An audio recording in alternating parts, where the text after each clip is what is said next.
রাত তখন প্রায় 1টা বাজে। এটি ছিল প্রথমবার যখন আমি একা গভীর রাতে মামির সঙ্গে তার বাড়িতে ছিলাম। বাড়িতে বিদ্যুৎ ছিল না।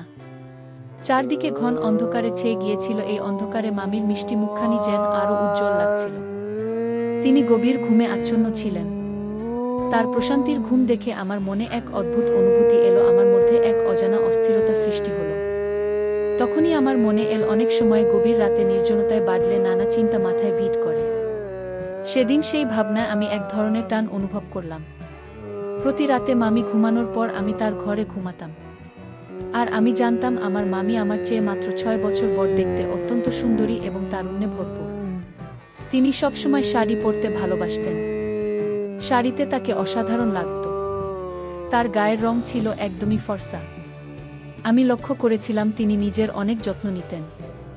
মাঝে মাঝে ভাবতাম মামি একা একা কিভাবে থাকেন। বন্ধুরা, আজকের গল্পটা অনেক বেশি স্পেশাল ও আশা করছি তোমাদের ভালো লাগবে। আর প্রতিদিন গল্প শুনতে চাইলে ভিডিওটি লাইক এবং চ্যানেলটি সাবস্ক্রাইব করো প্লিজ। তার বিয়ে হয়েছিল মাত্র 5 মাস আগে, কিন্তু তার পরপরই তার স্বামী বিদেশে চলে গিয়েছিলেন। সেই থেকে তিনি একাই নিজের বাড়িতে থাকতেন। ছোটখাটো বিষয়েও তিনি প্রায় অস্থির হয়ে যেতেন। এমন সময় তিনি আমার মাকে ফোন করতেন, আর আমি সুযোগ পেয়ে তাদের বাড়িতে চলে যেতাম, কারণ মায়ের কথাগুলো শুনতে আমার ভালো লাগতো না। আজও কলেজ থেকে ফিরে দেখি মামি বাড়িতে এসেছেন এবং তার চেহারায় আজ ক্লান্তি স্পষ্ট।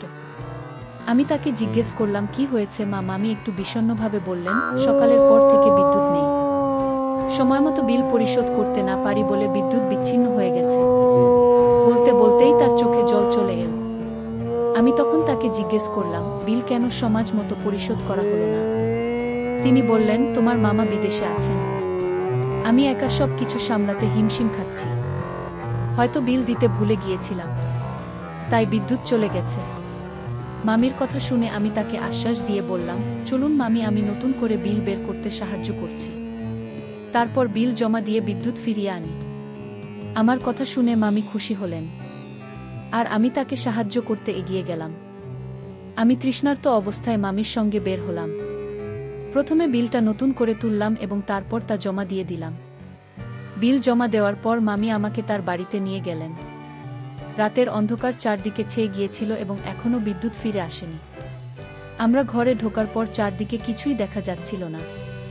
আমি তাড়াতাড়ি আমার ফোনের টর্চটা জ্বালালাম, আর সেই আলোতে মামির মুখের দিকে তাকাতেই আমার মনে কিছু ভাবনা এল। এই হালকা আলোতে তার অপরূপ সৌন্দর্য ফুটে উঠেছিল। আমি তাকে বললাম, আপনি বেডরুমে গিয়ে একটু বসুন, আমি লাইটের ব্যবস্থা করতে চেষ্টা করছি। মামি বললেন, আমার অন্ধকারে ভয় লাগে, তাই তো তোমাকে সঙ্গে নিয়ে এসেছি। মামির কথায় তাকে আশ্বাস দিয়ে কাঁধে হাত রেখে বললাম, আপনার ভয়ের কিছু নেই, আমি আছি আপনার সঙ্গে। আমি তাকে নিয়ে গিয়ে বিছানায় বসালাম এবং বললাম, আপনি একটু বিশ্রাম নিন, আমি লাইটের ব্যবস্থা করতে যাচ্ছি। যখন আমি ঘর থেকে বেরোতে গেলাম, মামি আমার হাত ধরলেন এবং আমাকে জড়িয়ে ধরলেন। আমার মনে তখন আবেগে ভরে উঠল। আমি তাকে সান্ত্বনা দিয়ে বললাম, আপনার চিন্তার কোনো দরকার নেই, আমি কিছু একটা ব্যবস্থা করছি। আমার কথায় মামি কিছুটা শান্ত হলেন। আমি ঘর থেকে বের হয়ে ভাবতে লাগলাম কিভাবে মামির উদ্বিগ্ন মন শান্ত করা যায়। মামি আমাকে সব সময় নিজের আত্মীয়ের মতোই বিশ্বাস করতেন। তার উদ্বেগ কমানোর জন্য আমি দুধের গ্লাসে সামান্য ঘুমের ওষুধ মিশিয়ে দিলাম, যাতে তিনি একটু ভালো করে বিশ্রাম নিতে পারেন। তখনও বিদ্যুৎ আসেনি, তাই মামি সেই দুধ খেয়ে আমার সঙ্গে কিছুক্ষণ কথা বলতে লাগলেন। মামি খুবই অস্থির ছিলেন। তার মন বলছিল, মামা হয়তো বিদেশে গিয়ে অন্য কারো সঙ্গে সম্পর্ক গড়েছেন। মামা বিদেশে যাওয়ার পর থেকে তার কোনো খোঁজ নেননি বা কোনো খবর পাঠাননি, তাই মামি দুশ্চিন্তাগ্রস্ত হয়ে পড়েছিলেন। মামার কথা বলতে বলতে মামির চোখ ভিজে উঠল, আর আমি তাকে সান্ত্বনা দেওয়ার চেষ্টা করলাম। আমি মামিকে বললাম যে তার দুশ্চিন্তা করার কোনো কারণ নেই। মামা কখনো এমন কিছু করবেন না যা তাকে কষ্ট দেবে। মামি আমার পাশে দাঁড়িয়ে ভীষণ আবেগপ্রবণ হয়ে কাঁদছিলেন। আমি তাকে শান্ত করার চেষ্টা করলাম এবং অপেক্ষা করছিলাম যে তিনি কখন একটু ঘুমিয়ে পড়বেন, যাতে তার মানসিক ক্লান্তি কিছুটা দূর হয়। কিছুক্ষণ পর দেখি মামি গভীর ঘুমে আচ্ছন্ন হয়ে পড়েছেন। তিনি গোলাপির শাড়িতে শুয়েছিলেন। তার শান্ত মুখ দেখে সত্যিই প্রশান্তি অনুভব করলাম। সেই রাতে আমি মামির বাড়িতেই থেকে গেলাম। দুধে মেশানো ওষুধের প্রভাব থাকায় মামি গভীর ঘুমে ছিলেন এবং আমি সেই সময় তাকে সম্পূর্ণ সান্ত্বনা দিতে পারলাম। সকালে উঠে দেখি মামি উঠে পড়েছেন এবং আমার দিকে তাকিয়ে আছেন। আমি তখন তাকে জিজ্ঞেস করলাম, কে হয়েছে, আপনি এভাবে তাকিয়ে আছেন কেন? মামি মৃদু গলায় বললেন, অর্ধেক দিন চলে গেল আর তুমি এখনো ঘুমাচ্ছ। এবার উঠে বাড়ি যাও, তোমার মা তোমার খোঁজ করছেন। আমি মামিকে হেসে বললাম, মা সবসময় দুশ্চিন্তা করার অভ্যেস আছে। আমি তো আর অন্য কোথাও যাইনি, আমি মামির কাছেই ছিলাম। মামি তখন মৃদু হাসি দিয়ে বললেন, এত কথা বলার দরকার নেই। তুমি আমার বিছানায় কেন ঘুমালে? বাড়িতে তো আরও ঘর ছিল, তুমি চাইলেই অন্য ঘরে ঘুমাতে পারতে। মামির কথায় আমি একটু অপ্রস্তুত হয়ে গেলাম, তবে বুঝতে পারলাম যে তিনি রাতের ঘটনাগুলো নিয়ে কিছুই মনে করেননি। মামির কথাগুলো এড়িয়ে আমি উঠে ফ্রেশ হয়ে নিলাম। তারপর বাড়ি ফেরার জন্য প্রস্তুত হলাম। বাড়িতে পৌঁছে দেখি মা রাগ করে বসে আছেন। বললেন, কাল সকালে গিয়েছ, আজ ফিরছ? আমি মাকে বললাম, মামি অন্ধকারে একা থাকতে ভয় পাচ্ছিলেন, তাই থেকে গিয়েছিলাম। এখন সকালে বিদ্যুৎ এসে গেছে, তাই তিনি নিশ্চিন্ত আছেন। মা তখন বললেন, তোমার মামির এমনই স্বভাব, সবসময় ছোট ছোট বিষয় নিয়ে দুশ্চিন্তা করেন। তার মনে হয় তার স্বামী বিদেশে গিয়ে অন্য কোথাও আসক্ত হয়েছেন, সে তো সেখানে কাজ করছে। কিন্তু মামি চান যে তিনি যেন সবসময় ফোন এ তার সঙ্গে কথা বলেন। মামা এই অতিরিক্ত চিন্তার অভ্যাস নিয়ে বিরক্ত ছিলেন, আর আমি মায়ের কথা চুপচাপ শুনে যাচ্ছিলাম। এভাবেই দুদিন কেটে গেল এবং আমি মামির বাড়ির দিকে আর যাইনি। তবে মনটা ছিল কিভাবে আবার মামির বাড়িতে যাওয়া যায়। দুদিন পর সন্ধ্যায় বন্ধুবান্ধবের সঙ্গে সময় কাটিয়ে বাড়ি ফিরলাম এবং দেখলাম মা পনিরের তরকারি রান্না করছেন। মায়ের সামনে ইচ্ছে করেই বললাম, মামি তো পনিরের তরকারি ভীষণ পছন্দ করেন, যদি কাছেই থাকতেন তবে দিয়ে আসতাম। মা মামির উপর মাঝে মাঝে বিরক্ত হলেও তাকে খুব ভালোবাসেন। আমার কথা শুনে মা বললেন, মামির বাড়ি এতটাও দূরে নয়, তুমি তো বাইক নিয়ে 5 মিনিট এই পৌঁছে যেতে পারো, যাও গিয়ে দিয়ে এসো। আমি মনে মনে এই সুযোগের অপেক্ষায় ছিলাম, মুখে একটু অনিচ্ছার ভান করে বললাম, ঠিক আছে, আপনি প্যাক করে দিন, আমি দিয়ে আসছি।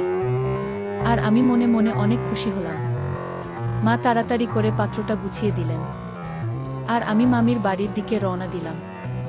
মামির বাড়িতে পৌঁছে দেখি তিনি খেতে বসেছেন। পনিরের তরকারি দেখে তার মুখে হাসি ফুটে উঠল। খেতে বসালায় আমিও তার সঙ্গে বসে গেলাম। খাওয়া শেষ হওয়ার পর আমি চায়ের আবদার করলাম। তখনই মনে হলো বাড়ি ফিরতে আর মন চাইছে না। চা খেতে খেতে আমরা দুজনে লুডো খেলায় মেতে উঠলাম। গল্প করেই সময় কাটতে থাকল মামা না থাকায়। মামি ভীষণ একাকী হয়েছেন, বিভিন্ন কথা আমাকে জানালেন। আমি বাড়িতে ফোন করে মাকে জানালাম যে মামি আমাকে জোর করে থাকতে বলছেন, যদিও মামি এমন কিছু বলেননি। তারপর মামির দিকে তাকিয়ে বললাম, মামি, আপনি এত দুর্বল হয়ে পড়ছেন, নিয়মিত দুধ খান না কেন? মামি হেসে বললেন, একেই তো কেউ দুধ এনে দেয় না, আর তার উপর একা একা সব সামলাতে হয়। আমি তখন বললাম, ঠিক আছে, এই দায়িত্ব এখন থেকে আমার। আমি দুধ এনে তা গরম করে মামিকে দিলাম। দুধ হাতে নিয়ে মামি আমাকে স্নেহের দৃষ্টিতে দেখে বললেন, তোমার মতো ভাগ্নে সবার থাকা উচিত। তুমি আমার প্রতি এমন যত্নশীল যে তোমার মামা না থাকলেও আমার কোনো অসুবিধা হয় না। মামির কথা শুনে আমি মৃদু হেসে বললাম, কিন্তু তিনি জানতেন না যে আমার এই যত্নের পিছনে ভিন্ন উদ্দেশ্য রয়েছে। মামি দুধ পান করলেন এবং কিছুক্ষণ লুডো খেলার পর নিজের ঘরে ঘুমাতে চলে গেলেন। তার ঘুমের মধ্যে আমি রাতটা নিরিবিলি কাটিয়ে দিলাম। ভোরবেলায় ক্লান্তি অনুভব করে কিছুটা বিশ্রাম নিলাম। মামির কথা মনে পড়ায় আমি পাশের সোফায় শুয়ে পড়ি, যেন কোনোভাবে তিনি সন্দেহ না করেন। পরদিন সকালে আমি একটু দেরি করে ঘুম থেকে উঠলাম। যখন আমি উঠলাম, মামিও আমার সঙ্গে জেগে উঠলেন। তিনি বললেন, তুমি রাতে এখানে ছিলে, তোমার মা তো চিন্তা করবেন। আমি হাসি দিয়ে বললাম, না, আমি মাকে আগেই ফোনে জানিয়েছি। তিনি বরং খুশি যে আপনার পাশে কেউ ছিল, নইলে একা একা আপনি কিভাবে সময় কাটান। এইভাবেই মা সব সময় চিন্তিত থাকতেন। বিকেলের দিকে আমি বাড়ি ফিরে এলাম। মা তখন বললেন, তোমার পড়াশোনার দিকে খেয়াল দাও। মামির কাজে সারাক্ষণ লেগে থাকলে তোমার নিজের ভবিষ্যৎ নিয়ে চিন্তা করা হবে না। আমি তখন মাকে বললাম, মা, তিনি তো একা থাকেন, যদি আমরা তার কাজে একটু সাহায্য করতে পারি তাহলে খারাপ কি? তারপর আমি বললাম, এখন থেকে আমি প্রতিদিন রাতে মামির বাড়ি যাব, যাতে একটু পাহারা দেওয়া হয়। পাড়ার লোকজন বলছিল সম্প্রতি চুলের সমস্যা বেড়েছে। আমার কথা শুনে মা একটু চিন্তিত হলেন। তারপর বললেন, ঠিক আছে, তবে সকালে ঠিক সময়ে ফিরে আসবে, তোমার ক্লাস যেন মিস না হয়। আমি মাকে প্রতিশ্রুতি দিলাম যে প্রতিদিন সকালে সঠিক সময়ে ফিরে আসব বা সেখান থেকে কলেজে চলে যাব। আমি ভাবলামও এভাবে প্রতিদিন মামির বাড়ি থাকলে পড়াশোনার ক্ষতি হবে না। আমি মামিকে বললাম সাম্প্রতিক সময়ে পাড়ায় চুরির ঘটনা বেড়েছে এবং কয়েকটি গল্প বললাম, যা শুনে মামি কিছুটা ভীত হয়েছিলেন। এরপর থেকে আমি প্রতিদিন রাতে দুধ নিয়ে মামির ঘরে যেতাম। মামি দুধ খেয়ে ঘুমিয়ে পড়লে আমি তার নিরাপত্তার দায়িত্ব পালন করতাম। আমার এই দায়িত্ব পালন করতে পেরে বেশ সন্তুষ্ট ছিলাম, কারণ মামিও এতে বেশ আশ্বস্ত ছিলেন। ধীরে ধীরে মামি নিজেই আমাকে রাতে থেকে যাওয়ার কথা বলতেন, আর মাকেও চিন্তা করতে হতো না, কারণ আমি ঠিক সময় কলেজে যাচ্ছিলাম। আর রাতের মামির সাথে আমার সমঝোতা ভালো ছিল। তিনি এখনও জানতেন না যে আমি কেন তার কাছাকাছি থাকতে চাইছিলাম। তবে আমার জন্য একটানা রাত জেগে সকালে উঠে ক্লাসে যাওয়া কঠিন হলেও আমি কোনোভাবে সামলে নিচ্ছিলাম। কিছুদিন পর একদিন রাতে মামির ঘরে দুধ নিয়ে গেলে তিনি হঠাৎ বললেন, আজকাল মনে হচ্ছে আমি খুব গভীর ঘুমে আচ্ছন্ন হয়ে যাই। মাঝরাতে একবারও ঘুম ভাঙে না, অথচ আগে এমনটা কখনো হতো না। এরপর মামি আরও বললেন, আজ বিকেলে ঘর পরিষ্কার করতে গিয়ে ডাস্টবিনে এমন কিছু পেলাম যা দেখে অবাক হয়ে গেছি। মামির কথা শুনে আমার শরীর ঘামে ভিজে গেল। আমি বুঝে গিয়েছিলাম মামি কি বলতে চাইছেন, কিন্তু ভান করে জানতেও চাইলাম না। মামি কি এমন জিনিস পেয়েছেন যে আপনি এত চিন্তিত? আমি জানতাম তিনি সরাসরি কিছু বলবেন না, তাই আমি যেন কিছু জানি না এমনটাই দেখালাম। প্রথমে তিনি গভীরভাবে আমার দিকে তাকালেন, তারপর মাথা নাড়লেন এবং বললেন, না কিছু না, তোমার জন্য এসব কিছু নয়, তুমি এখনো ছোট। মামি তখন দুধের গ্লাস শেষ করলেন এবং কথা বলতে শুরু করলেন। আমি মনে মনে হাসতে লাগলাম, কারণ মামি আমাকে এখনো শিশু ভাবছেন, অথচ প্রতিদিন রাতে আমি তার ঘুমের সুযোগ নিয়ে কিছু না কিছু করছিলাম। কিছুক্ষণ পর মামি আবার ঘুমিয়ে পড়লেন, আর আমি আমার কাজে মন দিলাম। আমার কাছে বিষয়টি বেশ আনন্দদায়ক লাগছিল, কারণ খুব সহজেই আমার পরিকল্পনা সফল হচ্ছিল। তবে একদিন মামি বললেন, আজ বিকেলে পাশের বাড়ির মহিলা এসেছিলেন, বেশ অদ্ভুত কিছু কথা বলছিলেন। আমি একটু অবাক হয়ে জিজ্ঞাসা করলাম, কোনো মহিলা মা? বললেন, তিনি বলছিলেন যে রাতে আমাদের বাড়ির জানলা দিয়ে কিছু অদ্ভুত ব্যাপার দেখেছেন, মনে হয়েছে রাতে কেউ এসেছিল। মামির কথা শুনে আমার মনে শঙ্কা জেগে উঠল, কারণ গত রাতে আমি কয়েকজন বন্ধুকে মামির বাজিতে ডেকেছিলাম এবং আমরা সবাই একসঙ্গে সময় করছেন। মায়ের সামনে ইচ্ছে করেই বললাম, মামি তো পনিরের তরকারি ভীষণ পছন্দ করেন, যদি কাছেই থাকতেন তবে দিয়ে আসতাম। মা মামির উপর মাঝে মাঝে বিরক্ত হলেও তাকে খুব ভালোবাসেন। আমার কথা শুনে মা বললেন, মামির বাড়ি এতটাও দূরে নয়, তুমি তো বাইক নিয়ে 5 মিনিট এই পৌঁছে যেতে পারো, যাও গিয়ে দিয়ে এসো। আমি মনে মনে এই সুযোগের অপেক্ষায় ছিলাম, মুখে একটু অনিচ্ছার ভান করে বললাম, ঠিক আছে, আপনি প্যাক করে দিন, আমি দিয়ে আসছি। আর আমি মনে মনে অনেক খুশি হলাম। মা তাড়াতাড়ি করে পাত্রটা গুছিয়ে দিলেন, আর আমি মামির বাড়ির দিকে রওনা দিলাম। মামির বাড়িতে পৌঁছে দেখি তিনি খেতে বসেছেন। পনিরের তরকারি দেখে তার মুখে হাসি ফুটে উঠল। খেতে বসালায় আমিও তার সঙ্গে বসে গেলাম। খাওয়া শেষ হওয়ার পর আমি চায়ের আবদার করলাম। তখনই মনে হলো বাড়ি ফিরতে আর মন চাইছে না। চা খেতে খেতে আমরা দুজনে লুডো খেলায় মেতে উঠলাম। গল্প করেই সময় কাটতে থাকল মামা না থাকায়। মামি ভীষণ একাকী হয়েছেন, বিভিন্ন কথা আমাকে জানালেন। আমি বাড়িতে ফোন করে মাকে জানালাম যে মামি আমাকে জোর করে থাকতে বলছেন, যদিও মামি এমন কিছু বলেননি। তারপর মামির দিকে তাকিয়ে বললাম, মামি, আপনি এত দুর্বল হয়ে পড়ছেন, নিয়মিত দুধ খান না কেন? মামি হেসে বললেন, একেই তো কেউ দুধ এনে দেয় না, আর তার উপর একা একা সব সামলাতে হয়। আমি তখন বললাম, ঠিক আছে, এই দায়িত্ব এখন থেকে আমার। আমি দুধ এনে তা গরম করে মামিকে দিলাম। দুধ হাতে নিয়ে মামি আমাকে স্নেহের দৃষ্টিতে দেখে বললেন, তোমার মতো ভাগ্নে সবার থাকা উচিত। তুমি আমার প্রতি এমন যত্নশীল যে তোমার মামা না থাকলেও আমার কোনো অসুবিধা হয় না।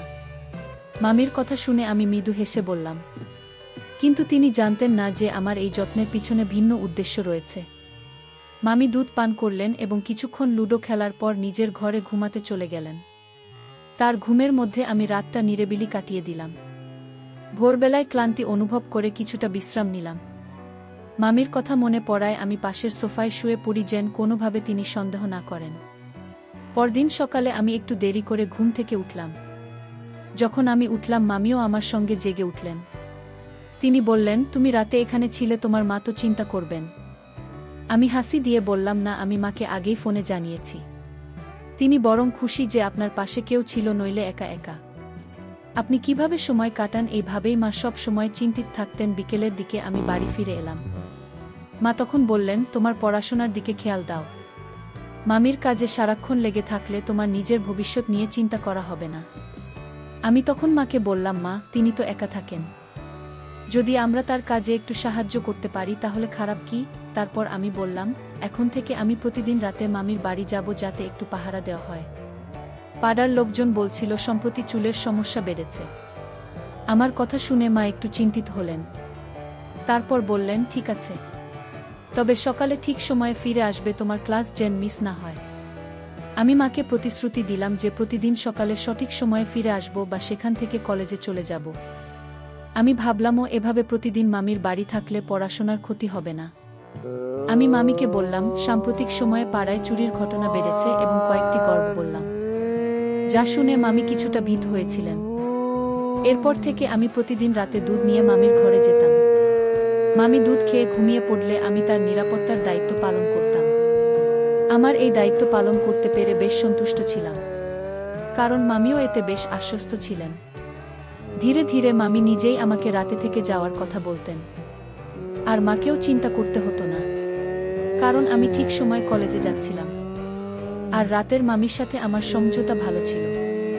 তিনি এখনও জানতেন না যে আমি কেন তার কাছাকাছি থাকতে চাইছিলাম।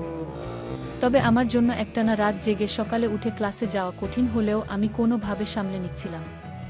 কিছুদিন পর একদিন রাতে মামির ঘরে দুধ নিয়ে গেলে তিনি হঠাৎ বললেন, আজকাল মনে হচ্ছে আমি খুব গভীর ঘুমে আচ্ছন্ন হয়ে যাই। মাঝরাতে একবারও ঘুম ভাঙে না, অথচ আগে এমনটা কখনো হতো না। এরপর মামি আরও বললেন, আজ বিকেলে ঘর পরিষ্কার করতে গিয়ে ডাস্টবিনে এমন কিছু পেলাম যা দেখে অবাক হয়ে গেছি।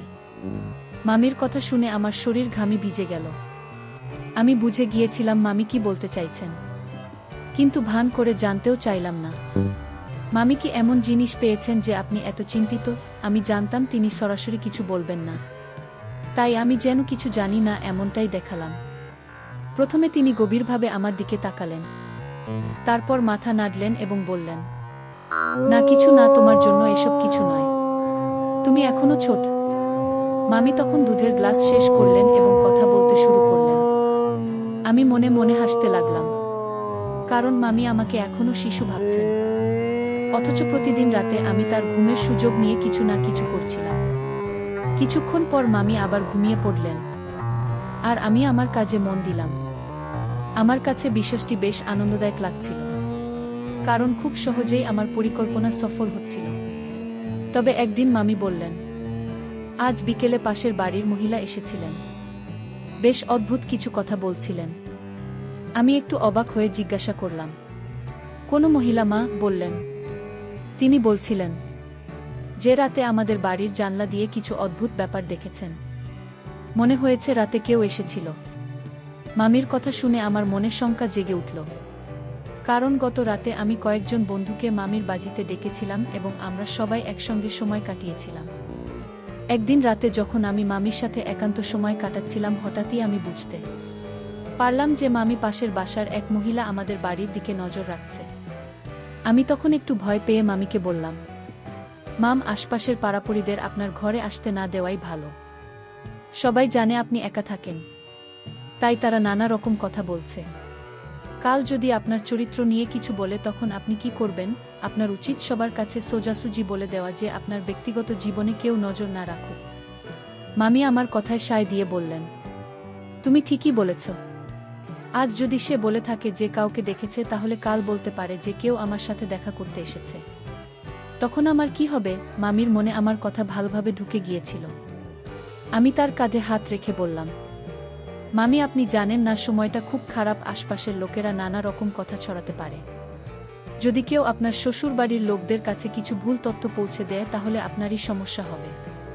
তাই পাড়াপড়শির সাথে একটু কঠোর হয়ে চলুন এবং কাউকে আপনার ব্যক্তিগত বিষয়ে কথা বলার সুযোগ দেবেন না। মামি আমাকে ধন্যবাদ জানালেন এবং বললেন, তুমি আমাকে সঠিক পরামর্শ দিয়েছ। এখন থেকে আমি আর কাউকে আমার বাড়িতে ঢুকতে দেব না। আমি মামির এই সিদ্ধান্তে খুশি হলাম। আমার সরল মনের মামি আমার প্রতি অন্ধ বিশ্বাস করতেন, আর আমি সেই সুযোগটাকে কাজে লাগাচ্ছিলাম। সেই ঘটনার পর থেকে মামি আশপাশের মানুষের সাথে সম্পর্ক ছিন্ন করে দিলেন এবং তার প্রতিটি সমস্যার সমাধানের জন্য কেবল আমার উপর নির্ভরশীল হয়ে পড়লেন। ছোটখাটো যে কোনো বিষয়ে তিনি আমাকে ফোন করতেন, আর আমি সঙ্গে সঙ্গে হাজির হতাম। প্রতি রাতে আমি নিজেই তার জন্য দুধ নিয়ে যেতাম এবং কখনো কখনো সেই দুধে ঘুমের ওষুধ মিশিয়ে দিতাম। প্রথম দিকে আমি একাই তার গভীর ঘুমের সুবিধা নিতাম, কিন্তু ধীরে ধীরে আমি আমার কয়েকজন বন্ধুদেরও নিয়ে আসতে শুরু করি। আমরা বন্ধুরা মিলে মামির গভীর ঘুমের সুযোগ নিতে থাকলাম। আমার মনে হয়েছিল এই ঘটনা চিরকাল গোপন থাকবে, কিন্তু আমি ভুল করেছিলাম। এক রাতে হঠাৎ করে কিভাবে যেন মামির ঘুম ভেঙে যায়। তিনি ঘর থেকে বের হয়ে এসে দেখেন আমি এবং আমার বন্ধুরা লাউঞ্জে বসে আছি। কিছুক্ষণের মধ্যেই মামি সব বুঝে যান এবং বিস্মিত চোখে আমার দিকে তাকিয়ে থাকলেন। মামির এই আচরণে আমার বন্ধুরাও ভয় পেয়ে দ্রুত সেখান থেকে চলে যায়। তাদের চলে যাবার পর মামি আমার কাছে এসে কান ধরে জিজ্ঞেস করলেন, এখানে এসব কি সব চলছে? আমি ভীষণ ভয় পেয়ে গিয়েছিলাম এবং কিছুই বলতে পারছিলাম না। আমি মামিকে বললাম, মামি, আমি শুধু পড়াশোনার জন্য বন্ধুদের ডেকেছি। কিন্তু মামি রেগে গিয়ে আমাকে একটা থাপ্পড় মারলেন এবং বললেন, আমি নিজ চোখে দেখেছি তুমি বন্ধুদের নিয়ে মাদক নিচ্ছিলে এবং 2 মেয়েকেও দেখেছি। তারা রাতের অন্ধকারে তোমাদের সাথে সময় কাটাচ্ছিল। তোমার কয়েকজন বন্ধু প্রায়ই তাদের সাথে মেয়েদের নিয়ে আসতো যারা তোমাদের মনোরঞ্জন করত। মামি এই দৃশ্য দেখে ফেলেছিলেন এবং বলছিলেন, তোমার কি লজ্জা নেই? এই বয়সে এই ধরনের কাজ করছো? তোমাকে দেখে মনে হয় যে তুমি আমাদের পরিবারের কেউ। মামির কথা শুনে আমার মাথা নিচু হয়ে গেল। আমি তাকে বললাম, মামি, আমি তো বন্ধুদের সাথে একটু মজা করতে চেয়েছিলাম, কিন্তু মা এসব কিছুতেই অনুমতি দেন না। মনে হয় মায়ের মানসিকতা এখনো অনেক পুরনো। মা আমার বন্ধুদের পছন্দ করেন না, তাই আমি রাতের বেলা এখানে চলে আসি। আজও আপনি দুধ খেয়ে ঘুমিয়ে পড়েছিলেন, তখনই আমরা একটু মজা করছিলাম। এতে কি ভুল আছে? আমরা তো শুধু একটু আনন্দ করছি। আমার কথা শুনে মামি আমাকে আরেকটা থাপ্পড় মারলেন এবং বললেন, কিছু তো লজ্জা করো। তুমি যেটা মজা বলছো সেটা তো আসলে বিপদের পথে নিয়ে যাচ্ছে। তুমি একবারও ভাবো না যে তুমি নিজের ক্ষতি করছো? আমি তো আগে বলেছিলাম তুমি কোনো ভুল পথে পা বাড়িয়েছ। জানো, তোমার মা দিন রাত খেটে তোমার কলেজের ফি দেয়, আর তুমি এখানে এসব করছো। তুমি যে ভাবতে পারো না যে তোমার মা কত ত্যাগ স্বীকার করে তোমাকে বড় শহরের ভাল কলেজে পড়াতে পাঠিয়েছে। যদি তুমি নিজের চেষ্টা না করো তাহলে তোমার মায়ের কষ্ট সব বৃথা যাবে।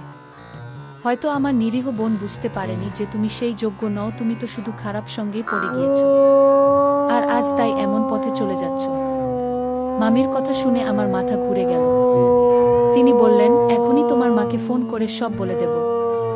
আমি ভয়ে কাঁদতে কাঁদতে মামির সামনে হাত জোড় করে বললাম, মামি, দয়া করে মাকে কিছু বলবেন না। সত্যি বলতে, এসব শুনলে তিনি খুব কষ্ট পাবেন। মামি হতাশ হয়ে বললেন, তাহলে এসব করার আগে একবার ভাবতে পারলে না? আমি বুঝতে পারছিলাম কেন আমি প্রতিদিন গভীর ঘুমে ডুবে যেতাম। আসলে তুমি আমার এই বিশ্বাসের সুযোগ নিয়ে আমার বাড়িতে এমন সব জায়গা তৈরি করেছিলে। নিজেকে লজ্জা হওয়া উচিত তোমার। মামি কথা বলতে বলতে কান্নায় ভেঙে পড়লেন। তিনি সোফায় বসে রইলেন, আর আমি তাকে আশ্বস্ত করার চেষ্টা করলাম যে ভবিষ্যতে কোনো ভুল কাজ আর করব না। কিন্তু তিনি আমার উপর বিশ্বাস রাখতে রাজি ছিলেন না। তিনি বললেন যে ছেলে প্রতিদিন নিজের মামিকে ঘুমের ওষুধ দিয়ে ঘুম পাড়াতে পারে, সে তো কিছুই করতে পারে। তুমি আমার একাকিত্বের সুযোগ নিয়ে বাড়িটাকে প্রায় একটা ক্লাব বানিয়ে ফেলেছিলে। লজ্জা হয় এটা বলতে যে তুমি আমার ভাগিনা। আমি তার পায়ের কাছে বসে মাফ চাইতে লাগলাম, কিন্তু মামি সেই রাতেই আমাকে বের করে দিয়ে বললেন, এবার থেকে আমার বাড়িতে পা রাখা সাহস করো না। আমি চুপচাপ রাতের অন্ধকারে মামির বাড়ি থেকে বেরিয়ে নিজের বাড়িতে ফিরলাম। মা আমাকে দেখে চিন্তিত হয়ে জিজ্ঞেস করলেন, কি হয়েছে? আমি মিথ্যে বললাম, আমার শরীর ভালো লাগছিল না, তাই মামির বাড়িতে। এরপর সোজা নিজের ঘরে চলে গেলাম। আমার মনে একটাই ভয় ছিল, যদি মামি মাকে সব বলে দেন তাহলে বাবা কখনো আমাকে ক্ষমা করবেন না। তবে মামি আমার উপর দয়া করে কিছু বলেননি, কিন্তু তিনি কঠোরভাবে নির্দেশ দিয়েছিলেন যেন আমি আর সেই বন্ধুদের সাথে কোনো সম্পর্ক না রাখি। আমি মামির কথা শুনলাম, কিন্তু এরই মধ্যে কলেজে আমার পড়াশুনো একেবারে খারাপ হয়ে গেল। পরবর্তী সেমিস্টার এ আমি সম্পূর্ণভাবে ফেল করলাম। এই সংবাদ শুনে আমার মা খুবই ভেঙে পড়লেন এবং বাবাও প্রচণ্ড রেগে গেলেন। আমি তখন বাবা মাকে প্রতিশ্রুতি দিলাম যে এবার থেকে কঠোর পরিশ্রম করব। আসলে কলেজে খারাপ সঙ্গ জড়িয়ে পড়েছিলাম। আমার সব বন্ধু তাদের বাড়িতে পার্টি করত, মেয়েদের ডাকত, মাদক গ্রহণ করত, আর আমাকেও এতে অংশ নিতে বলত। যখন মামির বাড়িতে একাকিত্ব পেলাম তখন সেখানে বন্ধুদের নিয়ে গিয়ে পার্টি শুরু করি। যখন মামি সব জেনে গেলেন তখনই আমার ভুলগুলো চোখে পড়ে লজ্জিত হয়ে আমি বুঝলাম যে আমার ফল এত খারাপ হওয়ার মূল কারণ আমার খারাপ সঙ্গ। এরপরও আমি সব খারাপ বন্ধুদের থেকে দূরে সরে গেলাম। সৌভাগ্যক্রমে আমার অভ্যাস এখনও শক্তভাবে গড়ে ওঠেনি, তাই খুব দ্রুত আমি সেই অভ্যাস থেকে মুক্তি পেতে সক্ষম হয়েছি। এখন আমি সম্পূর্ণ মনোযোগ দিয়ে পড়াশোনায় মন দিয়েছি। আমি সকল ছেলেমেয়ের প্রতি এই বার্তা দিতে চাই, কলেজ বা বিশ্ববিদ্যালয়ে পড়াশোনা ছিঁড়ে এমন কিছু করবেন না যা ভবিষ্যৎ নষ্ট করে দিতে পারে। পড়াশোনার দিকে মনোযোগ দিন এবং জীবনে ভালো কিছু করুন। জীবনের প্রতিটি পদক্ষেপের সঠিক পথে চলা অত্যন্ত গুরুত্বপূর্ণ, কারণ ভুল পথ অনেক ক্ষতির দিকে নিয়ে যেতে পারে এবং পরিবারের সম্মান ও বিশ্বাস হারানোর সম্ভাবনা থাকে। বাবা মা আমাদের জন্য অনেক ত্যাগ স্বীকার করেন, তাই তাদের কষ্টের মূল্যায়ন করা এবং নিজেদের দায়িত্ব ঠিকমতো পালন করা আমাদের কর্তব্য। ভুল করলে তা থেকে শিক্ষা নেওয়া উচিত এবং ভবিষ্যতে সেই ভুল আর না করার চেষ্টা করা উচিত। ভুল সঙ্গ এবং খারাপ অভ্যাস ভবিষ্যৎ নষ্ট করতে পারে, তাই সঠিক সঙ্গ নির্বাচন খুবই গুরুত্বপূর্ণ। বন্ধুরা, যদি এই গল্পটি ভালো লেগে থাকে তাহলে দয়া করে ভিডিওটি লাইক করুন এবং আমাদের চ্যানেলটি সাবস্ক্রাইব করুন। পাশে থাকা বেলাল আইকনটি প্রেস করুন যাতে করে আমরা যখনই নতুন ভিডিও আপলোড করি তার নোটিফিকেশন সবার আগে আপনার কাছে পৌঁছে যায়। ধন্যবাদ। দেখা হবে আমাদের পরবর্তী ভিডিওতে।